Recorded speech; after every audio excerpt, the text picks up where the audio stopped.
in the Gospel of Matthew, Mark, Luke, and John, we see how their perspectives shape the last hours, the final hours of the Lord Jesus Christ. And the prayer that he prays in verse 39 is echoed throughout the Gospels as well. My Father, if it is possible, let this cup pass from me. Nevertheless, not as I will, but as you will. നമ്മുടെ ജീവിതത്തിൽ ഏറ്റവും കഠിനമായ വേദന സഹിക്കുമ്പോൾ, പ്രയാസങ്ങൾ വരുമ്പോൾ, നമുക്കെല്ലാവർക്കും ഒരുപക്ഷെ ഒരു ആഗ്രഹം കാണും, എൻ്റെ കൂടെ അല്പം ഇരുന്ന് പ്രാർത്ഥിക്കുവാൻ, എനിക്കൊരു ആശ്വാസവാക്ക് തരുവാൻ, എന്നെ ഒന്ന് പ്രോത്സാഹിപ്പിക്കുവാൻ, എനിക്കൊരു പ്രബോധന വാക്ക് തരുവാൻ ആരെങ്കിലും കൂടെ ഉണ്ടെങ്കിൽ നമ്മൾ ചിന്തിച്ചു പോകും. And we desire that. We desire some sort of company, a company for comfort, a company for strength, a company for encouragement, for us to come and sit when we go through excruciating, painful situation. It's a very natural tendency. God has made us in a way to live in a community and not isolated. And that's why in the gospel of, in the letter to the Galatians, Paul said, bear one another's burden. ദൈവത്തിന് നമ്മളെക്കുറിച്ചുള്ള ഉദ്ദേശം ഒരു സമൂഹത്തിൽ ജീവിക്കണം, ഒറ്റപ്പെട്ട ജീവിതമല്ല, ഏകാന്തത ജീവിതമല്ല. അതുകൊണ്ടാണ് പൗലോസ് ഗലാത്യരോട് പറഞ്ഞത്, നിങ്ങൾ അന്യോന്യം ഭാരങ്ങളെ ചുമക്കണം. അങ്ങനെയാണെങ്കിൽ ദൈവത്തിൻ്റെ ആഗ്രഹം, ദൈവത്തിൻ്റെ അഭിഷിക്തന്മാരുടെ ആഗ്രഹം, ദൈവവചനത്തിൻ്റെ സന്ദേശം എന്ന് പറയുന്നത് നമ്മൾ അന്യോന്യം പ്രോത്സാഹിപ്പിക്കുക, ബലപ്പെടുത്തുക, ശക്തീകരിക്കുക എന്നുള്ളതാണ്. നമ്മുടെ കർത്താവായ യേശുക്രിസ്തുവിനും അതേ ഒരു ആഗ്രഹമാണ് ഇവിടെ കാണുവാൻ സാധിക്കുന്നത്. വളരെ കഠിനവേദന സഹിക്കുന്ന സമയത്തും, even as he is experiencing the most excruciating pain, we see that Jesus Christ took Peter and the two sons of Zebedee, John and James, with him to the prayer place. ആ പ്രാർത്ഥനാ സ്ഥലത്തേക്ക് ശിഷ്യന്മാരും ജനക്കൂട്ടം ഒക്കെ ഉള്ളപ്പോൾ തന്നെ 3 പേരെ പ്രത്യേകം വിളിച്ചെടുത്തുകൊണ്ട് പറയുന്ന, ബാ നമുക്ക് അല്പസമയം പോയി പ്രാർത്ഥിക്കാം. Even in the humanity of Christ, he demonstrates to us the importance of community. Even in the humanity of Christ, we understand what it is to have people next to us as we go through difficult pains. നമുക്ക് എല്ലാ സുഖസൗകര്യങ്ങളും ഉള്ളപ്പോൾ, എല്ലാ സന്തോഷിക്കുന്ന അനുഭവങ്ങൾ ഉള്ളപ്പോൾ ആൾക്കാരൊക്കെ, ഫ്രണ്ട്സൊക്കെ ഇഷ്ടം പോലെ കാണും.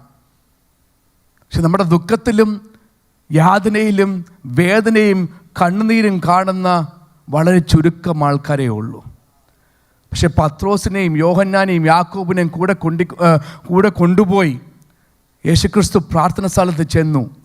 അവിടെ ചെന്നിട്ട് നമ്മൾ അടുത്ത് വായിക്കുന്ന യേശുക്രിസ്തു അല്പം ദൂരെ അവിടെ നിന്നും മാറി. He moved a little bit forward. He fell down and he prayed.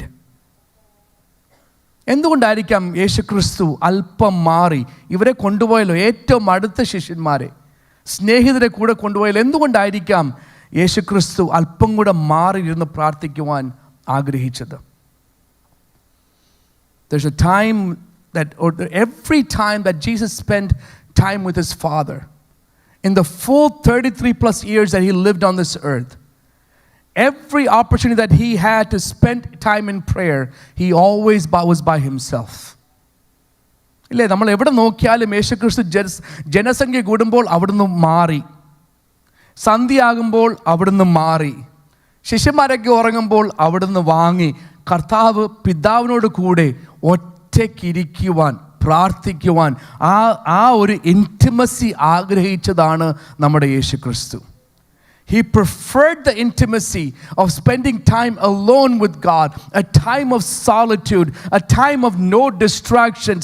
He wants to make sure the communion with him and the Heavenly Father is not broken by anything else. വേറെ ഒരു അവസ്ഥയോ ചിന്തയോ വ്യക്തിയോ ഒരു വിഷയവും കടന്നു വന്ന് ഞാനും എൻ്റെ പിതാവുമുള്ള ആത്മാർത്ഥ ബന്ധം, ആ സമയം ഒരിക്കലും നഷ്ടപ്പെടുവാൻ ഒക്കത്തില്ല എന്നുള്ള ആഗ്രഹത്തോടെ യേശുക്രിസ്തു എല്ലാം ഉള്ളപ്പോഴും, ജനസംഖ്യ ഉള്ളപ്പോഴും അവിടുന്ന് എല്ലാം വാങ്ങി പിതാവിനോട് ഒറ്റയ്ക്ക് ഇരിക്കുമായിരുന്നു. That's a great lesson for us. നമുക്കെല്ലാവർക്കും ഒരു സമൂഹമുണ്ട്. We are part of a community. This church prays for everybody back and forth. I have experienced that. പക്ഷെ നമ്മൾ മനസ്സിലാക്കണം, നമ്മൾ നമ്മുടെ പിതാവുമായിട്ടുള്ള പ്രാർത്ഥനാ സമയമുണ്ടല്ലോ, വേറെ ആരുമില്ല എങ്കിലും നമുക്ക് ആ ഒരു ഇൻറ്റിമേറ്റ് പ്രെയർ ലൈഫ് നമ്മുടെ ജീവിതത്തിൽ ഉണ്ടായിരിക്കണം. And Christ demonstrates that. Christ demonstrates that, and all four gospel writers make it a point to tell us that that part of it is important. Imagine, as we talked about last week, imagine the pressure that Christ is feeling. ഇവിടെ വായിക്കുന്നുണ്ടല്ലോ, my soul is exceedingly sorrowful. പത്രോസിനെ അവരെല്ലാം കൂട്ടിക്കൊണ്ട് പോകുന്ന യേശു പറയുവാണ്, എൻ്റെ ഉള്ളം മരണവേദന പോലെ അതിദുഃഖിതമായിരിക്കുന്നു. പിന്നെയും പറയുന്നു, അവർ അല്പം മുൻപോട്ട് ചെന്നിട്ട് കവിണ് വീണ്, പിതാവേ കഴിയുമെങ്കിൽ ഈ പാനപാത്രം എങ്കിൽ നിന്ന് നീക്കണമേ. ഉള്ള മരണവേദന പോലെ അതിദുഃഖം. നമുക്കൊക്കെ ആ ഒരു വാചകം പറയുവാൻ പോലും യോഗ്യത ഉണ്ടെന്ന് എനിക്ക് അറിയത്തില്ല. നമ്മുടെ യേശുക്രിസ്തു അത്രത്തോളം വേദന. Imagine the pressure that he is carrying, the burden that he is carrying, the pain that he is carrying for the Lord Savior, for the Lord God to say, my soul is exceedingly sorrowful even to death. When Matthew records this account, Mathai ഈ കണക്കുകൾ അല്ലെങ്കിൽ ഈ അവസ്ഥ പറയുമ്പോൾ അതിന് മുൻപുള്ള ചില കാര്യങ്ങൾ നമുക്ക് ശ്രദ്ധേയമാണ്. ഒന്ന്, യേശുക്രിസ്തുവിനെ പറയുന്നു, എന്നെ അവർ പിടിച്ചുകൊണ്ടുപോയി ക്രൂശിക്കുവാൻ സമയം അടുത്തിരിക്കുന്നു. Christ discloses that I'm about to be captured and to be killed. Second, we see that Jesus is anointed with a beautiful alabaster of oil and perfume. ഒരു നല്ല ഭരണി എണ്ണ കൊണ്ടുവന്ന്, സുഗന്ധ തൈലം കൊണ്ടുവന്ന് യേശുക്രിസ്തുവിനെ അഭിഷേകം ചെയ്യുന്ന ഒരു അനുഭവം നമുക്ക് ഇതിൽ തൊട്ടുമുമ്പ് കാണുവാൻ സാധിക്കും. And Jesus says, I know who's going to betray me. എന്നെ ചതിക്കുന്നത് ആര്, എന്നെ ഒറ്റിക്കൊടുക്കുന്നത് ആരെന്ന് യേശുക്രിസ്തുവിന് അറിയാം. അതവിടെ പറയും നമ്മൾ കാണുവാൻ സാധിക്കുന്നു. The Last Supper is there. Peter's denial is predicted. And that's when Jesus Christ prays this prayer. ഇതെല്ലാം കഴിഞ്ഞിട്ടാണ് ക്രിസ്തു ആ പ്രാർത്ഥന പ്രാർത്ഥിക്കുന്നത്. നമുക്കിനി മർക്കോസിൻ്റെ സുവിശേഷത്തിലേക്ക് വരാം. We come to the Gospel of Mark, the 14th chapter. ഇതേ സംഭവം മർക്കോസിൻ്റെ കാഴ്ചപ്പാടിൽ എഴുതുമ്പോൾ അല്പസ്വല്പ വ്യത്യാസങ്ങൾ അല്ലെങ്കിൽ ഒരു പുതിയ കാഴ്ചപ്പാട് നമുക്ക് അതിൽ നിന്ന് ലഭിക്കുവാൻ സാധിക്കും. Remember, our thought this morning is not my will but your will be done. എൻ്റെ ഹിതമല്ല പിതാവേ, അങ്ങയുടെ ഹിതം നടപ്പിലാക്കണമേ. In the Gospel of Mark chapter 14, starting in verse 32, 32-ാം വാക്യം തൊട്ട് നമ്മൾ വായിക്കുമ്പോൾ ഈ സെയിം സിറ്റുവേഷൻ, അതേ അവസ്ഥ അവിടെയും എടുത്തു പറയും നമുക്ക് കാണുവാൻ സാധിക്കും. നമുക്കൊന്ന് വായിക്കാം 32 മുതൽ 36 വരെയുള്ള വാക്യങ്ങൾ.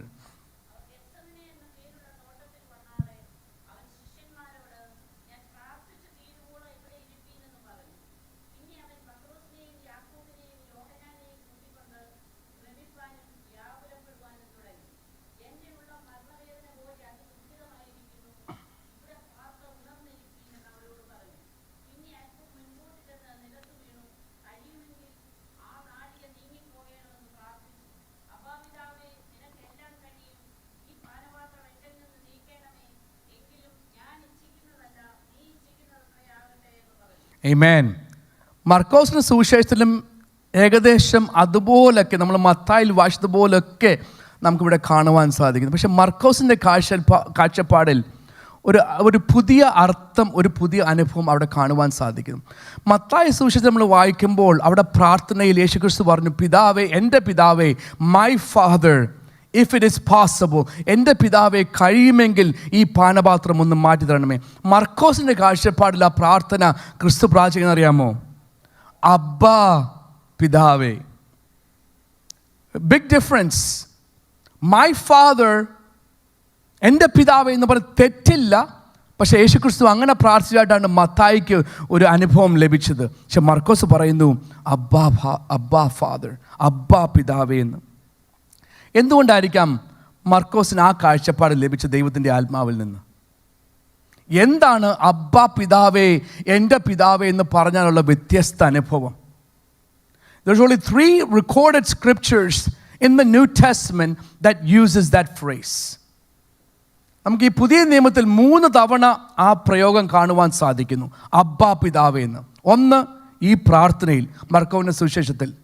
2 റോമാലേഖനത്തിൽ പൗലോസ് പറയുന്നു, നിങ്ങൾ പിന്നെയും ഭയപ്പെടേണ്ടതിന് ദാസ്യത്തിൻ്റെ ആത്മാവിനെ അല്ല നാം അബ്ബാ പിതാവേ എന്ന് വിളിക്കുന്ന പുത്രത്വത്തിൻ ആത്മാവിനെ അത്രേ പ്രാപിച്ചത്. ഇവിടെ കർത്താവ് വേദനയിലും പ്രയാസത്തിലും കണ്ണുനീരിലും അബ്ബാ പിതാവേ എന്ന് വിളിക്കുവാൻ കർത്താവിന് പൂർണ്ണ യോഗ്യത ഉണ്ട്. കാരണം എന്താ അറിയാമോ? ഇത് ദൈവത്തിൻ്റെ ഏകജാതൻ, ഏകപുത്രൻ. പക്ഷെ പൗലോസിന് അത് വെളിപ്പാടായി ലഭിച്ചപ്പോൾ പൗലോസ് പറയുന്നു, ആ കരച്ചിലിൻ്റെ പ്രാർത്ഥനയുണ്ടല്ലോ, അബ്ബാ പിതാവ് എന്ന് വിളിക്കാനുള്ള ആ പദവി ഉണ്ടല്ലോ, ക്രിസ്തുവിന് മാത്രമല്ല, ആരെങ്കിലും ക്രിസ്തുവിനെ അനുഗമിക്കുന്നുണ്ടെങ്കിൽ, ആരെങ്കിലും ക്രിസ്തുവിൻ്റെ ശിഷ്യനാകുന്നുവെങ്കിൽ, ആരെങ്കിലും വീണ്ടെടുക്കപ്പെട്ട ഒരു കുഞ്ഞാകണമെങ്കിൽ, ഒരു ദൈവത്തിൻ്റെ പൈതലാണെങ്കിൽ, പൗലോസ് പറയുന്നു ആ വ്യക്തിക്കും ഈ ഇൻറ്റിമസിയോട് പറയാൻ സാധിക്കും അബ്ബാ പിതാവേ എന്ന്. Anyone who's born again, not just claim to be a child of God, but anyone who's truly a born again child of God, he's given the same privilege that Jesus Christ had with the Heavenly Father. Jesus Christ, in his intimacy, in his relation with the Heavenly Father, has the prerogative to completely cry out and say, Abba, Father. And Paul is saying, I have now received the revelation as a child of God, adopted into the family of God. I have the same privilege as my Savior did to go to my Father and say, not just simply Heavenly Father, but I can call him Abba, Father. The second instance of that reference, that usage that we see is in the letter to the Galatians. രണ്ടാമത് നമ്മൾ ആ കാണുന്ന പ്രയോഗം ഗലാത്യ ലേഖനത്തിലാണ്. 4-ാം അധ്യായം 6-ാം വാക്യത്തിൽ നമ്മൾ ഇങ്ങനെ വായിക്കുന്നു, നിങ്ങൾ മക്കളാകൊണ്ട് അബ്ബാ പിതാവേ എന്ന് വിളിക്കുന്ന സ്വപുത്രൻ്റെ in both Romans and in Galatians, the scripture, the Holy Spirit is reminding us what a child of God, a true child of God, and the Heavenly Father's relationship ought to be. യഥാർത്ഥമായി വീണ്ടും ജനിച്ച ഒരു ദൈവ പൈതലും സ്വർഗസ്നായ പിതാവും തമ്മിലുള്ള ആ ആലിംഗനം, ആ കൂട്ടിച്ചേർമ അല്ലെങ്കിൽ ആ കൂട്ടായ്മ, അത് എങ്ങനെ ആയിരിക്കണമെന്ന് റോമാലേഖനത്തിലും ഗലാത്യ ലേഖനത്തിലും നമ്മൾ മനസ്സിലാക്കുവാൻ സാധിക്കുന്നത്. അവിടെ വായിക്കുന്നു, നിങ്ങൾ മക്കളാകൊണ്ട്. We should not forget that. നമ്മളതൊരിക്കലും മറക്കല്ല്. നമ്മളെ ആരൊക്കെ ത്യജിച്ചാലും തിരസ്കരിച്ചാലും, നമ്മൾ യഥാർത്ഥമായി വീണ്ടും ജന്മം പ്രാപിച്ച ഒരു വ്യക്തിയാണെങ്കിൽ ദൈവം നമ്മളെക്കുറിച്ച് പറയുന്നത്, നിങ്ങൾ എൻ്റെ മകൻ, you are my child, you are my son. ഞാൻ പലപ്പോഴും യോഹന്നാൻ 1 യോഹന്നാൻ 3-ന്റെ അധ്യായത്തിൽ യോഹന്നാൻ പറഞ്ഞ വാക്യം കൂടെ ചിന്തിക്കാറുണ്ട്. കാൺമീൻ, നാം ദൈവമക്കളെന്ന് വിളിക്കപ്പെടുവാൻ എത്ര വലിയ സ്നേഹമാണ് എൻ്റെ പിതാവ് എനിക്ക് തന്നിരിക്കുന്നത്. Behold, what manner of love has God bestowed upon us that I may be called a child of God. യോഹന്നാൻ്റെ ആഗ്രഹം എന്താ അറിയാമോ? പല കാര്യങ്ങൾ നമ്മുടെ ശ്രദ്ധയെ മാറ്റുമ്പോൾ, പല കാര്യങ്ങൾ നമ്മുടെ കണ്ണിന് മുമ്പിൽ വരുമ്പോൾ, അതെല്ലാം ഒന്ന് മാറ്റി വെച്ചിട്ട് ഇതൊന്ന് കണ്ടു നോയിക്കേ. ദൈവത്തിൻ്റെ സ്നേഹം, ആ സ്നേഹം ലഭിച്ചപ്പോൾ അന്യരും പരദേശികളുമായ നമ്മൾ, വാഗ്ദാനങ്ങളില്ലായിരുന്ന നമ്മൾക്ക് ഒരു പുതിയ പദവി ലഭിച്ചു. എന്താണ് ആ പദവി? ദൈവത്തിൻ്റെ മകൻ, ദൈവത്തിൻ്റെ മകളെന്ന് വിളിക്കപ്പെടുവാൻ ഒരു നല്ല പദവിയാണ് ലഭിച്ചിരിക്കുന്നത്. John is saying, if you can put aside all the distractions and look and behold one thing, behold one, focus on one. There's one thing I want to call your attention to. John is saying, behold what manner of love, and in that love we have the privilege of being a child of God. So both Romans and Galatians are telling us we have the same privilege. റോമാലേഖനം ഗലാത്യ ലേഖനവും പറയുന്നത് നമുക്കും അതേ പദവിയുണ്ട്. We have the privilege to cry out as Abba, Father. We have been given the Spirit of the Son into our hearts, which allows us to cry Abba, Father. പുത്രത്വത്തിൻ ആത്മാവിനെ നമുക്ക് തന്നതുകൊണ്ടാണ് നമുക്ക് അബ്ബാ പിതാവ് എന്ന് വിളിക്കുവാനുള്ള യോഗ്യത ലഭിച്ചത്. വേറെ ഒരു യോഗ്യതയും ഈ ഭൂമിയിൽ ആർക്കും വേണ്ട. ദൈവത്തിൻ്റെ ആത്മാവിൻ്റെ അനുഭവം ഉണ്ടോ, ദൈവത്താൽ യഥാർത്ഥമായി ജീവിച്ച് വീണ്ടും ജനിക്കുന്ന വ്യക്തിയാണോ, നമുക്ക് ആ ഒരൊറ്റ ക്വാളിഫിക്കേഷൻ മതി അബ്ബാ പിതാവ് എന്ന് വിളിക്കുവാൻ. ഒരു റിച്വലും ചെയ്യണ്ട, ഒരു നേർച്ചയും നേരണ്ട, ഒരു അമ്പലത്തിലും പോകണ്ട, ഒരാലയത്തിലും പോകണ്ട. അതുകൊണ്ടല്ലയോ നമ്മൾ രക്തസാക്ഷികളുടെ കണക്കുകൾ വായിക്കുമ്പോൾ, അവരുടെ ചരിത്രങ്ങൾ വായിക്കുമ്പോൾ, ഒരു കാരാഗൃഹത്തിലിരുന്നാലും അവർക്ക് നല്ല സന്തോഷമുണ്ട്, ധൈര്യമുണ്ട്. കാരണം അവർക്കറിയാം അവിടെ ഇരുന്നാലും അബ്ബാ പിതാവ് എന്ന് വിളിച്ചാൽ കേൾക്കുന്നൊരു പിതാവുണ്ടെന്ന് അവർക്കൊരു ഉറപ്പുണ്ട്. They have this confidence that no matter what situation you live in, you may live in a palace, you may live in a hut, you may live on the streets, you may live in the prison, but no matter where you live, as long as the Spirit has been given to you and the Spirit resides in you, you have the privilege from any corner of the world to cry out, Abba, Father. When Christ cries out, Abba, Father, He is demonstrating to us how intimate that relationship is with the Heavenly Father. അബ്ബാ പിതാവേ എന്ന് ക്രിസ്തു വിളിക്കുമ്പോൾ അതിൽ കൂടെ വിളിച്ചു പറയുന്നൊരു യാഥാർത്ഥ്യമുണ്ട്. ഞാനും എൻ്റെ പിതാവുമുണ്ടല്ലോ, അത്രത്തോളം അടുപ്പമുള്ള വ്യക്തിയാണ്. When Jesus cries out, Abba, Father, He knows and He's declaring, my Father knows all things. അബ്ബാ പിതാവേ എന്ന് ക്രിസ്തു വിളിക്കുമ്പോൾ ക്രിസ്തു വിളിച്ചു പറയുന്നൊരു യാഥാർത്ഥ്യമുണ്ട്, എൻ്റെ പിതാവിന് സകലതും അറിയാം. When Christ calls out, Abba, Father, that is declaring that he has complete trust in his heavenly Father. അബ്ബാ പിതാവേ എന്ന് ക്രിസ്തു വിളിക്കുമ്പോൾ അതിൽ വിളിച്ചു പറയുന്ന മൂന്നാമത്തെ യാഥാർത്ഥ്യം, എൻ്റെ പൂർണ്ണ ആശ്രയവും എൻ്റെ പൂർണ്ണ വിശ്വാസവും എൻ്റെ പിതാവിൻ്റെ കരത്തിലാണ്. That's what he's declaring when he says Abba, Father. അങ്ങനെയാണെങ്കിൽ അതേ ആശ്രയം നമുക്കുണ്ടെങ്കിൽ, അതേ അടുപ്പം നമുക്കുണ്ടെങ്കിൽ, നമ്മുടെ പിതാവിന് സകലവും നമ്മുടെ ജീവിതത്തിൽ കടന്നു പോകുന്ന എല്ലാ അവസ്ഥയും നമ്മുടെ പിതാവിന് അറിയുമെന്ന് നമുക്കൊരു ഉറപ്പുണ്ടെങ്കിൽ, ദൈവമക്കളെ, ഇന്ന് പകൽക്കാലവും നമ്മുടെ ജീവിതത്തിൻ്റെ ഏത് അവസ്ഥയിൽ നമുക്ക് പറയുവാൻ സാധിക്കും, അബ്ബാ പിതാവേ. If we have that same confidence, if we have that same trust, if we know that my Father knows all things. എൻ്റെ മാനുഷികമായ രീതിയിൽ ഞാൻ പറയാൽ എന്നുവെച്ചാൽ എൻ്റെ സ്വഭാവം എന്ന് പറഞ്ഞാൽ പലപ്പോഴും ഞാൻ ദൈവത്തോട് ചോദിച്ചിട്ടുണ്ട്, കർത്താവെ ഈ സംഭവിക്കുന്നതെല്ലാം കർത്താവ് അറിയുന്നുണ്ടോ? നിങ്ങളാരല്ലോ ചോദിച്ചിട്ടുണ്ടെന്ന് എനിക്കറിയത്തില്ല. I have asked the Lord many times, Lord, do you not see what's happening? പലപ്പോഴും ഞാൻ ചോദിച്ചിട്ടുണ്ട്, കർത്താവ് എൻ്റെ കണ്ണുനീര് കാണുന്നുണ്ടോ? എൻ്റെ വേദന അറിയുന്നുണ്ടോ? എൻ്റെ പ്രാർത്ഥന കേൾക്കുന്നുണ്ടോ? ഇങ്ങനെയൊക്കെ ചോദിച്ച പല അനുഭവങ്ങളുണ്ട്. പക്ഷേ അബ്ബാ പിതാവ് എന്ന് വിളിക്കാൻ തുടങ്ങിയാൽ, ആ ഒരു അടുപ്പമുണ്ടായാൽ, ഒരു ആശ്രയമുണ്ടായാൽ നമ്മുടെ ആ ചോദ്യങ്ങളെല്ലാം മാറും. കാരണം അബ്ബാ പിതാവ് എന്ന് വിളിക്കുമ്പോൾ അതിൽ നമ്മൾ വിളിച്ചു പറഞ്ഞൊരു യാഥാർത്ഥ്യമുണ്ട്, എൻ്റെ പിതാവിന് സകലതും അറിയാം. My Father, my heavenly Father knows all things. പലരും പറയുന്നുണ്ട് അവർ ക്രിസ്ത്യാനികളാണെന്ന്. എല്ലാ ക്രിസ്ത്യാനികൾക്കും ഈ പദവി ഇല്ല കേട്ടോ. Just because you're born in a Christian family doesn't make us a Christian. You may come to church every single day, that doesn't make you a true Christian. ഈ പദവി ലഭിക്കുന്നവർക്ക് ഒരൊറ്റ വ്യക്തിക്കേ ഉള്ളൂ.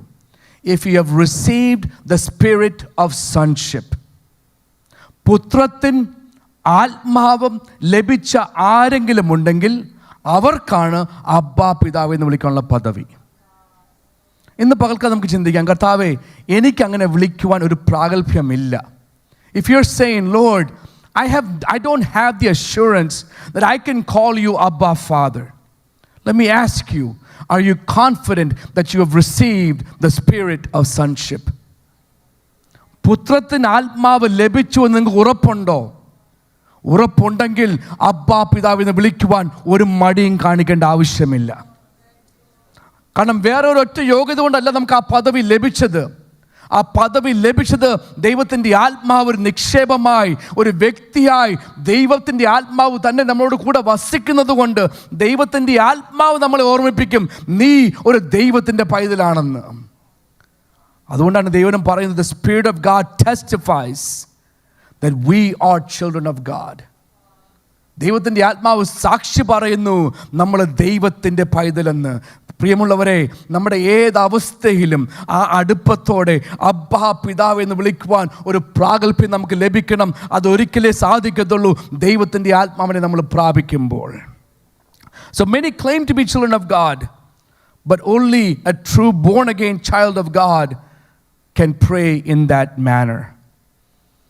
Abba Pidave എന്ന് വിളിക്കുവാൻ പദവി ലഭിക്കുമ്പോഴുണ്ടല്ലോ, two things happen when we understand the privilege that we have to call him Abba Father. One, we can approach the Heavenly Father with boldness. ധൈര്യത്തോടെ പിതാവിൻ്റെ സന്നിധിയിൽ കടന്നു വരുവാൻ നമുക്ക് സാധിക്കും. എപ്പോൾ? അബ്ബാ പിതാവേ എന്ന് വിളിക്കുവാനുള്ളൊരു അടുപ്പമുള്ളപ്പോൾ. When we have that much intimacy, when we have that much near us, nothing will stop us from coming before the presence and the throne of God and saying, God, I know who you are. You are a holy God, but you have given me the Spirit, and that Spirit gives me the privilege to call you Abba, Father. That boldness comes from us having that privilege. The second thing that it does, we can approach him with full assurance of faith. വിശ്വാസത്തിൻ്റെ പൂർണ്ണ നിശ്ചയം കൊണ്ട് പരമാർത്ഥ ഹൃദയത്തോട് നമുക്ക് ദൈവത്തിന് ചെല്ലുവാൻ സാധിക്കും. We can approach a holy God with full assurance. When does that happen? When we understand that he is Abba Father. സ്വർഗസ്നായ പിതാവ്, പരിശുദ്ധനായ ദൈവം അബ്ബാ പിതാവേ എന്ന് വിളിക്കുവാൻ എനിക്ക് പുത്രത്തിന് ആത്മാവ് തന്നതുകൊണ്ട് എനിക്ക് വേറെ ആരുടെയും സർട്ടിഫിക്കറ്റ് വേണ്ട. എനിക്ക് എൻ്റെ യേശുവിൻ്റെ സന്നിധിയിൽ ചെല്ലുവാൻ, എൻ്റെ പിതാവിൻ്റെ സന്നിധിയിൽ ചെല്ലുവാൻ എനിക്ക് പൂർണ്ണ വിശ്വാസമുണ്ട്. I don't need a membership of anything. I don't need to pay any dues. It's a simple reality. He has given me that privilege. So മർക്കോസിൻ്റെ കാഴ്ചപ്പാടിൽ ആ യേശുക്രിസ്തുവിൻ്റെ യാതനാ പ്രാർത്ഥന അബ്ബാ പിതാവേ ദൈവത്തോടുള്ള അടുപ്പം കാണിക്കുന്നു. The time is running away. Let's go quickly to the Gospel of Luke. ലൂക്കോസിൻ്റെ കാഴ്ചപ്പാടിൽ ഈ അവസ്ഥ എന്താണെന്ന് നമുക്ക് ചിന്തിക്കാം. The Gospel of Luke chapter 22. ലൂക്കോസിൻ്റെ സുവിശേഷം അതിൻ്റെ 22-ാം അധ്യായം 40 മുതൽ 43 വരെയുള്ള വാക്യം വായിക്കാം നമുക്ക്.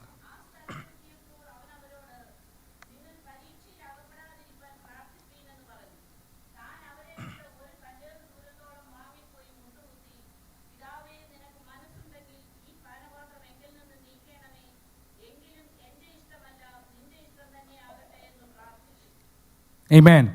In Luke chapter 20 verse 43, we see the same similar account described in this chapter.